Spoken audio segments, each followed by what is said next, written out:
The heavy duty, adjustable, greasable gate hinge. There ain't another one like it. It's heavy duty, 1/4 inch thick, 9 inches tall, 4 inches wide. This will only work for 6x6 wood post or bigger, or 4-inch metal post or bigger. If your gate's sagging, or just for installation, you install your hinges with your gate attached, and if your gates are off just a little bit, then you just pull that back, raises the front of your gate.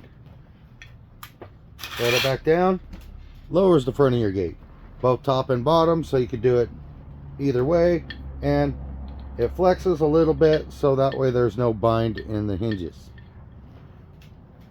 3/4 inch pin.